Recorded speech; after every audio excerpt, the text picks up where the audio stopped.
Le corps utopique. Ce lieu que Proust, doucement, anxieusement, vient occuper de nouveau à chacun de ses réveils, à ce lieu-là, dès que j'ai les yeux ouverts, je ne peux plus échapper. Non pas que je sois, par lui, cloué sur place, puisqu'après tout, je peux non seulement bouger et remuer, mais je peux le remuer, le bouger, le changer de place. Seulement voilà, je ne peux pas me déplacer sans lui. Je ne peux pas le laisser là où il est, pour m'en aller, moi, ailleurs. Je peux bien aller au bout du monde, je peux bien me tapir le matin, sous mes couvertures, me faire aussi petit que je pourrais. Je peux bien me laisser fondre au soleil sur la plage. Il sera toujours là où je suis. Il est ici, irréparablement, jamais ailleurs. Mon corps, c'est le contraire d'une utopie, ce qui n'est jamais sous un autre ciel. Il est le lieu absolu, le petit fragment d'espace avec lequel, au sens strict, je fais corps. Mon corps, topie impitoyable. Et si par bonheur je vivais avec lui, dans une sorte de familiarité usée, comme avec une ombre, comme avec ces choses de tous les jours, que finalement je ne vois plus et que la vie a passé à la grisaille, comme avec ces cheminées, ces toits qui moutonnent chaque soir devant ma fenêtre. Mais tous les matins, même présence, même blessure. Sous mes yeux se dessine l'inévitable image qu'impose le miroir, visage maigre, épaules voûtées, regard myope, plus de cheveux, vraiment pas beau. Et c'est dans cette vilaine coquille de ma tête, dans cette cage que je n'aime pas, qu'il va falloir me montrer et me promener, à travers cette grille qu'il faudra parler, regarder, être regardé, sous cette peau, croupir. Mon corps, c'est le lieu sans recours auquel je suis condamné. Et je pense après tout que c'est contre lui, et comme pour l'effacer, qu'on a fait naître toutes ces utopies. Le prestige de l'utopie, la beauté, l'émerveillement d'utopie, à quoi sont-ils dus? L'utopie, c'est un lieu hors de tous les lieux, mais c'est un lieu où j'aurai un corps sans corps, un corps qui sera beau, limpide, transparent, lumineux, véloce, colossal dans sa puissance, infini dans sa durée, délié, invisible, protégé, toujours transfiguré. Et il se peut bien que l'utopie première, celle qui est le plus indéracinable dans le cœur des hommes, ce soit précisément l'utopie d'un corps incorporel. Le pays des fées, le pays des lutins, des génies, des magiciens, eh bien, c'est le pays où les corps se transportent aussi vite que la lumière. C'est le pays où les blessures guérissent avec un baume merveilleux, le temps d'un éclair. C'est le pays où on peut tomber d'une montagne et se relever vivant. C'est le pays où on est visible quand on veut, invisible quand on le désire. S'il y a un pays féerique, c'est bien pour que j'y sois prince charmant et que tous les jolis gommeux deviennent poilus et vilains comme des oursons. Il y a aussi une utopie qui est faite pour effacer les corps. Cette utopie, c'est le pays des morts. Ce sont les grandes cités utopiques que nous a laissées la civilisation égyptienne. Les momies, après tout, qu'est-ce que c'est? Eh bien, c'est l'utopie du corps nié et transfiguré. La momie, c'est le grand corps utopique qui persiste à travers le temps. Il y a eu aussi les masques d'or que la civilisation mycénienne posait sur le visage des rois défunts. Utopie de leur corps glorieux, puissant, solaire, terreur des armées. Il y a eu les peintures et les sculptures des tombeaux, les gisants qui, depuis le Moyen-Âge, prolongent dans l'immobilité une jeunesse qui ne passera plus. Il y a maintenant, de nos jours, ces simples cubes de marbre, corps géométrisés par la pierre, figures régulières et blanches sur le grand tableau noir des cimetières. Et dans cette cité d'utopie des morts, voilà que mon corps devient solide comme une chose, éternel comme un dieu. Mais peut-être la plus obstinée, la plus puissante de ces utopies par lesquelles nous effaçons la triste topologie du corps, eh bien, c'est le grand mythe de l'âme qui nous l'a fourni depuis le fond de l'histoire occidentale. L'âme, elle fonctionne dans mon corps d'une façon bien merveilleuse. Elle y loge, bien sûr, mais elle sait bien s'en échapper. Elle s'en échappe pour voir les choses, à travers les fenêtres de mes yeux. Elle s'en échappe pour rêver quand je dors, pour survivre quand je meurs. Elle est belle, mon âme, elle est pure, elle est blanche. Et si mon corps boueux, en tout cas pas très propre, vient à la salir, il y aura bien une vertu, il y aura bien une puissance, il y aura bien 1000 gestes sacrés qui la rétabliront dans sa pureté première. Elle durera longtemps, mon âme, et plus que longtemps, quand mon vieux corps ira pourrir. Vive mon âme, c'est mon corps lumineux, purifié, vertueux, agile, mobile, tiède, frais. C'est mon corps lisse, châtré, arrondi comme une bulle de savon. Et voilà, mon corps, par la vertu de toutes ces utopies, a disparu. Il a disparu comme la flamme d'une bougie qu'on souffle. L'âme, les tombeaux, les génies et les fées ont fait main basse sur lui, l'ont fait disparaître en un tournement, ont soufflé sur sa lourdeur, sur sa laideur, et me l'ont restitué, éblouissant et perpétuel. Mais mon corps, à vrai dire, il ne se laisse pas réduire si facilement. Il a, après tout, lui-même, ses ressources propres de fantastique. Il en possède lui aussi des lieux sans lieu, et des lieux plus profonds, plus obstinés encore que l'âme, que le tombeau, que l'enchantement des magiciens. Il a ses caves et ses greniers, il a ses séjours obscurs, il a ses plages lumineuses. Ma tête, par exemple, ma tête. Quelle étrange caverne, ouverte sur le monde extérieur par 2 fenêtres. 2 ouvertures, j'en suis bien sûr, puisque je les vois dans le miroir, et puis je peux fermer l'une ou l'autre séparément. Et pourtant, il n'y en a qu'une seule de ces ouvertures, car je ne vois devant moi qu'un seul paysage, continu, sans cloison ni coupure. Et dans cette tête, comment est-ce que les choses se passent? Eh bien, les choses viennent se loger en elle. Elles y entrent, et ça je suis bien sûr que les choses entrent dans ma tête quand je regarde, puisque le soleil, quand il est trop fort et m'éblouit, va déchirer jusqu'au fond de mon cerveau. Et pourtant, ces choses qui entrent dans ma tête, elles demeurent bien à l'extérieur, puisque je les vois devant moi, et que, pour les rejoindre, je dois m'avancer à mon tour. Corps incompréhensible, corps pénétrable et opaque, corps ouvert et fermé, corps utopique. Corps absolument visible en un sens.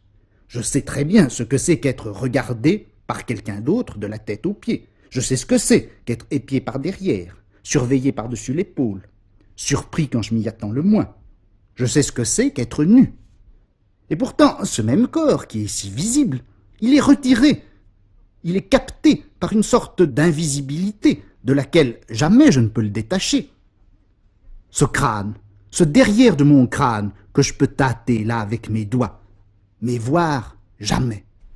Ce dos que je sens appuyé contre la poussée du matelas sur le divan quand je suis allongé, mais que je ne surprendrai que par la ruse d'un miroir. Et qu'est-ce que c'est que cette épaule dont je connais avec précision les mouvements et les positions, mais que je ne saurais jamais voir sans me contourner affreusement? Le corps, fantôme qui n'apparaît qu'au mirage des miroirs, et encore d'une façon fragmentaire.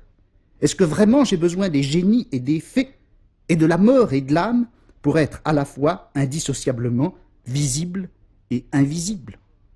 Et puis ce corps, il est léger, il est transparent, il est impondérable. Rien n'est moins chose que lui, il court, il agit, il vit, il désire. Il se laisse traverser sans résistance par toutes mes intentions. Et oui, mais jusqu'au jour où j'ai mal, où se creuse la caverne de mon ventre, où se bloque, où s'engorge, où se bourre d'étoupe, ma poitrine et ma gorge. Jusqu'au jour où s'étoile au fond de ma bouche le mal aux dents. Alors là, je cesse d'être léger, impondérable, etc. Je deviens chose, architecture fantastique et ruinée. Non, vraiment, il n'est pas besoin de magie ni de féerie, il n'est pas besoin d'une âme ni d'une mort pour que je sois à la fois opaque et transparent, visible et invisible, vie et chose. Pour que je sois utopie, il suffit que je sois un corps. Toutes ces utopies par lesquelles j'esquivais mon corps, eh bien, elles avaient tout simplement leur modèle, et leur point premier d'application, elles avaient leur lieu d'origine dans mon corps lui-même. J'avais bien tort tout à l'heure de dire que les utopies étaient tournées contre le corps et destinées à l'effacer. Elles sont nées du corps lui-même et se sont peut-être ensuite retournées contre lui. En tout cas, il y a une chose certaine, c'est que le corps humain est l'acteur principal de toutes les utopies. Après tout, une des plus vieilles utopies que les hommes se sont racontés à eux-mêmes, n'est-ce pas le rêve de corps immense, démesuré, qui dévorerait l'espace et maîtriserait le monde? C'est la vieille utopie des géants qu'on trouve au cœur de tant de légendes en Europe, en Afrique, en Océanie, en Asie. Cette vieille légende qui a si longtemps nourri l'imagination occidentale, de Prométhée à Gulliver. Le corps aussi est un grand acteur utopique quand il s'agit des masques, du maquillage et du tatouage. Se masquer, se maquiller, se tatouer, ce n'est pas exactement, comme on pourrait se l'imaginer, acquérir un autre corps, simplement un peu plus beau, mieux décoré, plus facilement reconnaissable. Se tatouer, se maquiller, se masquer, c'est sans doute tout autre chose. C'est faire entrer le corps en communication avec des pouvoirs secrets et des forces invisibles. Le masque, le signe tatoué, le phare, dépose sur le corps tout un langage énigmatique, tout un langage chiffré, secret, sacré, qui appelle sur ce même corps la violence du Dieu, la puissance sourde du sacré, ou la vivacité du désir. Le masque, le tatouage, le phare, ils placent le corps dans un autre espace. Ils le font entrer dans un lieu qui n'a pas de lieu directement dans le monde. Ils font de ce corps un fragment d'espace imaginaire qui va communiquer avec l'univers des divinités ou avec l'univers d'autrui. On sera saisi par les dieux ou on sera saisi par la personne qu'on vient de séduire. En tout cas, le masque, le tatouage, le phare sont des opérations par lesquelles le corps est arraché à son espace propre et projeté dans un autre espace. Écoutez par exemple ce conte japonais et la manière dont un tatoueur fait passer dans un univers qui n'est pas le nôtre le corps de la jeune fille qu'il désire. Le soleil dardait ses rayons sur la rivière et incendiait la chambre aux 7 nattes. Ces rayons réfléchis sur la surface de l'eau formaient un dessin de vagues dorées sur le papier des paravents et sur le visage de la jeune fille profondément endormie. Seikichi, après avoir tiré les cloisons, prit en main ses outils de tatouage. Pendant quelques instants, il demeura plongé dans une sorte d'extase. C'est à présent qu'il goûtait pleinement l'étrange beauté de la jeune fille. Il lui semblait qu'il pouvait rester assis devant ce visage immobile pendant des dizaines et des centaines d'années sans jamais ressentir ni fatigue ni ennui. Comme le peuple de Memphis embellissait jadis la terre magnifique d'Égypte, de pyramides et de sphinx, ainsi Seikichi, de tout son amour, voulut embellir de son dessin la peau fraîche de la jeune fille.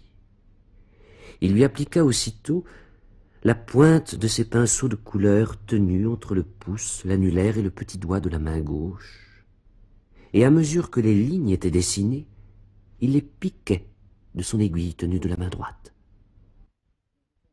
Et si on songe que le vêtement sacré ou profane, religieux ou civil, fait entrer l'individu dans l'espace clos du religieux ou dans le réseau invisible de la société, alors on voit que tout ce qui touche au corps, dessins, couleurs, diadèmes, tiares, vêtements, uniformes, tout cela fait épanouir sous une forme sensible et bariolée les utopies scellées dans le corps. Mais peut-être faudrait-il descendre encore au-dessous du vêtement. Peut-être faudrait-il atteindre la chair elle-même, et alors on verrait que, dans certains cas, à la limite, c'est le corps lui-même qui retourne contre soi son pouvoir utopique et fait entrer tout l'espace du religieux et du sacré, tout l'espace de l'autre monde, tout l'espace du contre-monde, à l'intérieur même de l'espace qui lui est réservé. Alors, le corps, dans sa matérialité, dans sa chair, serait comme le produit de ses propres fantasmes. Après tout, est-ce que le corps du danseur n'est pas justement un corps dilaté selon tout un espace qui lui est intérieur et extérieur à la fois? Et les drogués aussi, et les possédés dont le corps devient enfer, les stigmatisés dont le corps devient souffrance, rachat et salut, sanglant paradis. J'étais sot vraiment tout à l'heure de croire que le corps n'était jamais ailleurs, qu'il était un ici irrémédiable et qu'il s'opposait à toute utopie. Mon corps, en fait, il est toujours ailleurs. Il est lié à tous les ailleurs du monde. Et à vrai dire, il est ailleurs que dans le monde. Car c'est autour de lui que les choses sont disposées. C'est par rapport à lui, et par rapport à lui, comme par rapport à un souverain, qu'il y a un dessus, un dessous, une droite, une gauche, un avant, un arrière, un proche, un lointain. Le corps, il est le point zéro du monde, là où les chemins et les espaces viennent se croiser. Le corps, il n'est nulle part. Il est au cœur du monde, ce petit noyau utopique, à partir duquel je rêve, je parle, j'avance, j'imagine, je perçois les choses en leur place, et je les nie aussi par le pouvoir indéfini des utopies que j'imagine. Mon corps, il est comme la cité du soleil, il n'a pas de lieu, mais c'est de lui que sortent et que rayonnent tous les lieux possibles, réels ou utopiques. Après tout, les enfants mettent longtemps à savoir qu'ils ont un corps, pendant des mois, pendant plus d'une année. Ils n'ont qu'un corps dispersé, des membres, des cavités, des orifices. Et tout ceci ne s'organise, tout ceci ne prend littéralement corps que dans l'image du miroir. D'une façon plus étrange encore, les Grecs d'Homère n'avaient pas de mot pour désigner l'unité du corps, aussi paradoxal que ce soit. Devant Troie, sous les murs défendus par Hector et ses compagnons, il n'y avait pas de corps. Il y avait des bras levés, il y avait des poitrines courageuses, il y avait des jambes agiles, il y avait des casques étincelants au-dessus des têtes, il n'y avait pas de corps. Le mot grec qui veut dire corps n'apparaît chez Homère que pour désigner le cadavre. C'est ce cadavre, par conséquent, c'est le cadavre et c'est le miroir qui nous enseignent, enfin qui ont enseigné aux Grecs et qui enseignent maintenant aux enfants, que nous avons un corps, que ce corps a une forme, que cette forme a un contour, que dans ce contour il y a une épaisseur, un poids. Bref, que le corps occupe un lieu. C'est le miroir et c'est le cadavre qui assignent un espace à l'expérience profondément et originairement utopique du corps. C'est le miroir et c'est le cadavre qui font taire et apaisent et ferment sur une clôture qui est maintenant pour nous scellée cette grande rage utopique qui délabre et volatilise à chaque instant notre corps. C'est grâce à eux, c'est grâce au miroir et au cadavre que notre corps n'est pas pure et simple utopie. Or, si l'on songe que l'image du miroir est logée pour nous dans un espace inaccessible, et que nous ne pourrons jamais être là où sera notre cadavre, si l'on songe que le miroir et le cadavre sont eux-mêmes dans un invincible ailleurs, alors on découvre que seules des utopies peuvent refermer sur elles-mêmes et cacher un instant l'utopie profonde et souveraine de notre corps. Peut-être faudrait-il dire aussi que faire l'amour, c'est sentir son corps se refermer sur soi, c'est enfin exister hors de toute utopie, avec toute sa densité entre les mains de l'autre, sous les doigts de l'autre qui vous parcourt. Toutes les parts invisibles de votre corps se mettent à exister. Contre les lèvres de l'autre, les vôtres deviennent sensibles. Devant ses yeux mi-clos, votre visage acquiert une certitude. Il y a un regard, enfin, pour voir vos paupières fermées. L'amour, lui aussi, comme le miroir et comme la mort, il apaise l'utopie de votre corps, il la fait taire, il la calme, il l'enferme comme dans une boîte, il la clôt et il la scelle. C'est pourquoi il est si proche parent de l'illusion du miroir et de la menace de la mort. Et si malgré ces deux figures périlleuses qui l'entourent, on aime tant faire l'amour, c'est parce que dans l'amour, le corps est ici,